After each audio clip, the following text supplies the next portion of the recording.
Issue 39. The minute I saw the title image of the story, I immediately lost the motivation to read it as soon as possible because I remembered what it was all about.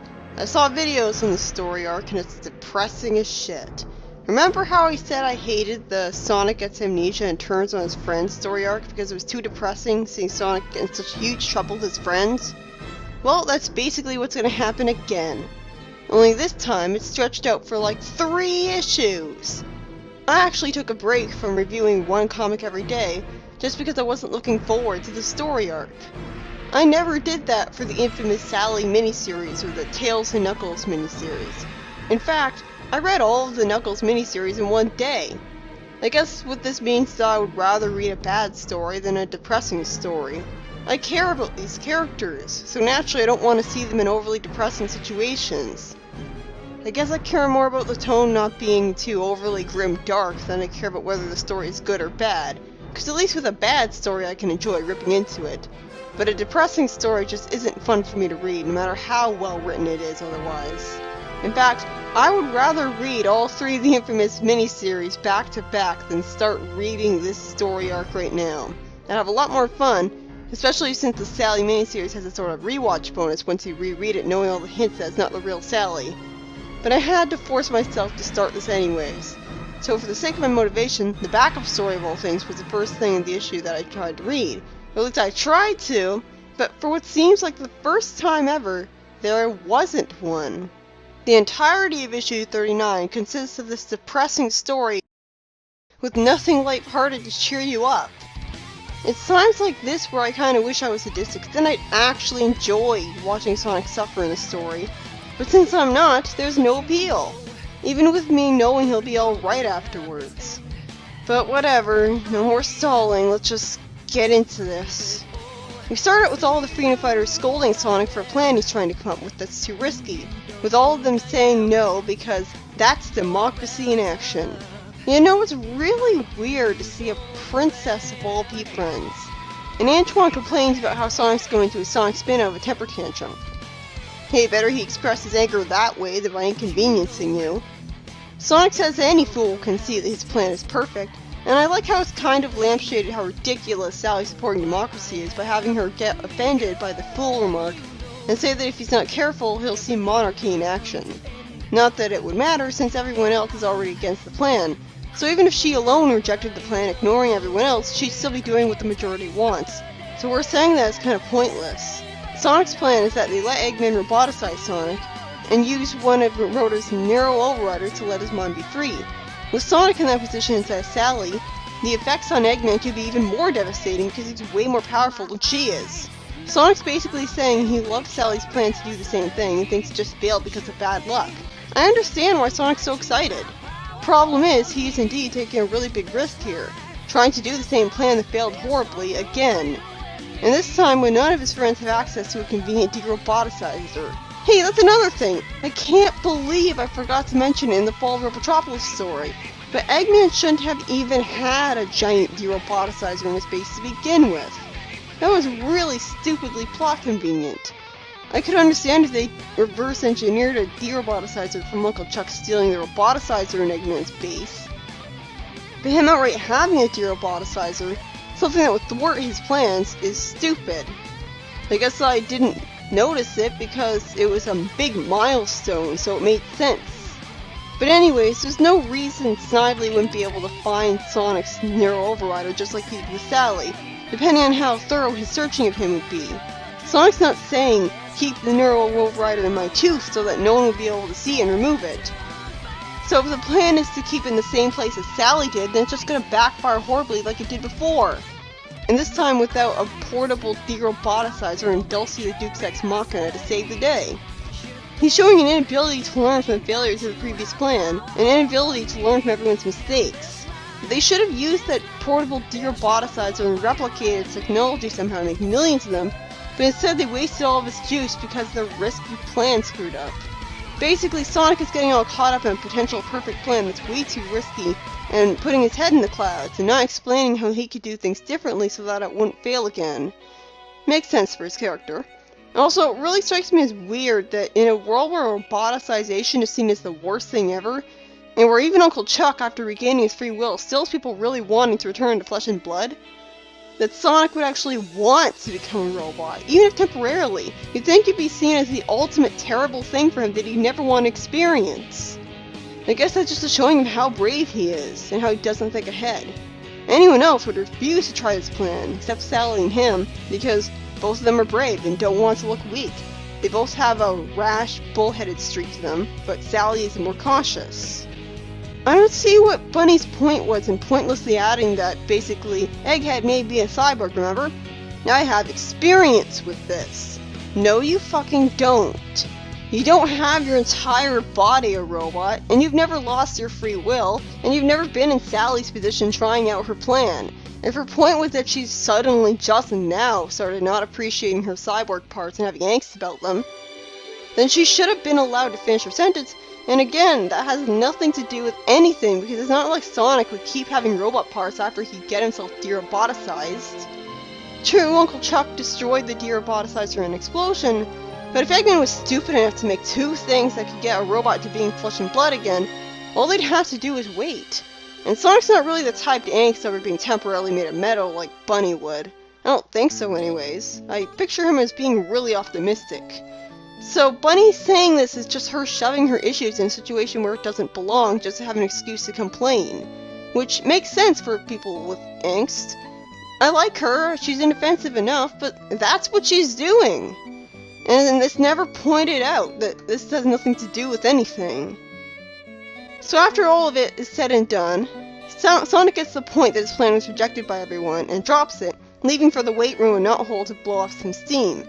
Because lifting heavy weights is totally a way to blow off steam instead of being stressed out, and totally something that Sonic would do, instead of, Knuckles. It makes sense that Antoine doesn't have faith that Sonic will go along with what his friends have ordered after all the times that Sonic's treated him like dirt early in the comic. He has every reason for bias and resentment and doubting his reliability because out of all his friends, he's the one who's seen the worst in him. But seeing Sally insist that he's not disloyal, as if she has the most faith in his loyalty, made me pretty skeptical, considering all the times she's shown a lack of faith in Sonic's morality herself before this point. If anything, I'd say she's the one, aside from Antoine, with the least faith in him. Remember the time the Freedom Fighters were trapped in a simulation, and Sally didn't have faith in Sonic to not stay in the simulation forever? It's almost as if she's overcompensating for her paranoia of him by overstating the opposite, trying too hard. A sort of reaction formation defense mechanism. Also, her use of the word disloyalty bothers me. That's a bit of an exaggeration, isn't it? Even if Sonic was going to carry out the plan anyways, that wouldn't be disloyalty at all, because he wouldn't be intentionally trying to inconvenience his friends, which is the textbook definition of betrayal. He'd be trying to help them. And sure, he'd be doing something he was told not to, but it's to try to help them, which any logical person would be able to see is not the act of a traitor. If that's her twisted idea of disloyalty, maybe that explains her paranoia. I bet Eggman has the same approach where he punishes and hates someone working for him for carrying out a plan he said not to do, even if it benefits him in the end, purely because they dared to do something the Camp Control Freaks told them not to do. I can understand he'd get in trouble for not being trustworthy and not carry out a plan he was told not to do, and therefore being disobedient, but the sheer fact that he wants to help them makes calling him disloyal and a traitor an idiotic lie. If he really was disloyal, he would have inconvenienced them. Like slapped Antoine for annoying him at the very least. But, back to Sally. So is she the type of person who would think that it's disloyal to, say, what if she got addicted to drugs and her friends had to take her to a rehabilitation center? Would she call it disloyal and a betrayal for them taking her to a place she doesn't want to go? Would she want to have them court-martialed for that? Sonic leaves, but unfortunately Fang the sniper shows up, revealing haphazardly that he had apparently been put in Nuthole prison since the last time he was seen, but escaped. The revelation that he escaped from prison would have been more surprising and impactful if we had actually known that he was supposed to be in there to begin with. A prison break like this was at least slightly foreshadowed by us seeing the prison earlier for the first time ever, but it wasn't damaged or anything. So this really does come out of nowhere. Combined with Sonic's fate after this, It feels like a major diabolus ex machina. Fang brags about how the flimsy-looking antiquated prison wasn't good enough to hold him for long, allowing him to escape. This would have never happened if they had the sense to just kill him instead of wasting Knothall's precious refugee resources on keeping prisoners alive. Aren't there more important things for them to worry about? But because they kept him alive, and a knothole, Fang had escaped from prison, and knocked Sonic out again to get him turned into a robot on Eggman's orders, doing something that would get Sonic framed for trying to carry out a plan he wasn't going to. Even though you'd think it'd be obvious to everyone that he wouldn't get himself roboticized without getting one of Rhoda's neural things first. So all they'd have to do to prove Sonic's innocence is count the amount of neural things and see that it's the same amount as before. Or I guess Rhoda wasn't keeping track of how many exactly he had, so that wouldn't work. But they don't even mention that possibility.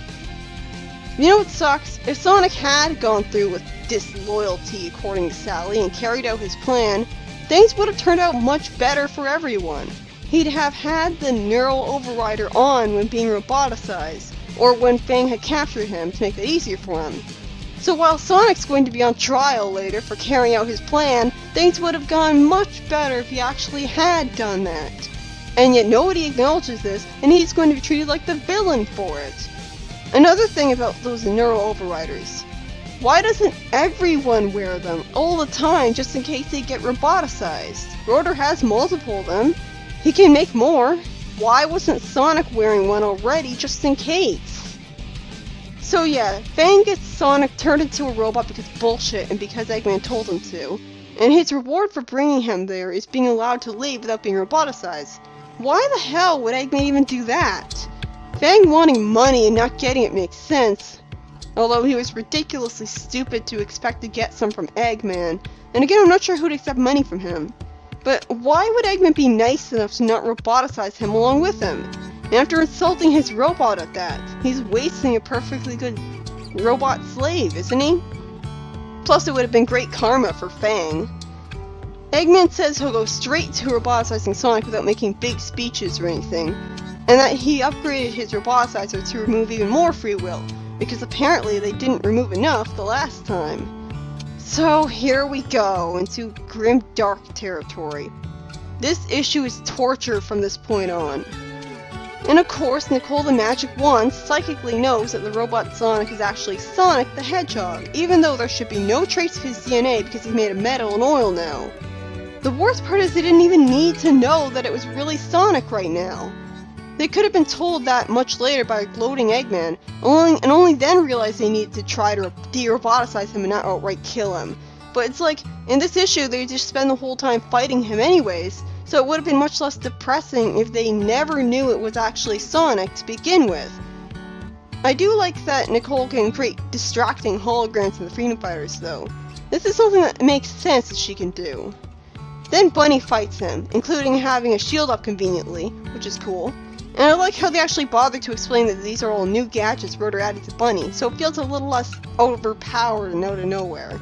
It's nice that Bunny's being allowed to be badass for once, but I'm not enjoying this because it's obvious she's not going to be allowed to win, and she's just going to be struck down effortlessly. Not to mention I'm hating the situation too much to get any sort of enjoyment out of her fighting. Sally's saying Phase 2 and Phase 3 and stuff. It implies that she already made concrete plans for this exact situation, that she's smart enough to plan ahead for everything. It's nice that Tails gets contacted and told to do something important, and that he says he's happy to be treated like more of an adult, making reference to the Tails miniseries, so they haven't forgotten it. I like that Sally immediately reveals that she hasn't forgotten he's a kid right after that, scolding him like a nagging mother, because I don't think Tails at this point is competent enough to deserve being treated like an adult yet. Not to mention that if he was, what would be the point of making him a kid? You might as well make him the same age as everybody else. Eggman is told about Bunny and plans to make a hard-to-build device that would transmit a surge through Sonic into her. That's the defeats her effortlessly thing I was talking about. It bothers me that Sally calls Sonic a traitor when it's blatantly obvious that he's only doing this because Eggman stole his free will.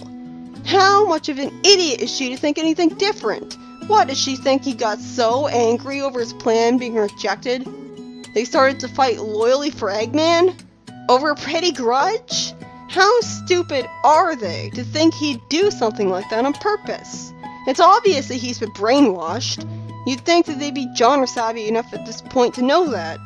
But instead of realizing that, or assuming that, and feeling sorry for him and worrying about him like they should be, they all just assume he's turned against them as if they never had any faith in him to begin with. Antoine sees his own friend turned into a robot, and the first thing he says is he's gonna court-martial him? Not, oh no, my friend's being brainwashed by Robotnik, we've gotta save him. If anyone's a disloyal traitor here, it's him. This is exactly what I'm talking about. And just like in the Amnesia story, where Sonic's friends are way too quick to just assume Sonic's gonna turn against him and fight loyally for Eggman, just because the writer wants them to. Oh god, this writing is so frustrating. I take too many echidnas over this. At least in those stories, the tone isn't overly depressing. I'm open-minded, but I have my limit. Tails is told that he's not Hulk's last hope, but of course that's immediately shut down instead of giving him a moment in the sun when Knuckles the Duke's Ex Machina comes in. And good thing too, because Tails wouldn't have been able to do anything. Seriously though, how would Knuckles know that this is all happening? Does he have a TV in his house that broadcasts this? Did Sally call him on his cell phone? He hates technology. This is so stupid. It's not like he attacked Angel Island, so why the hell is he here?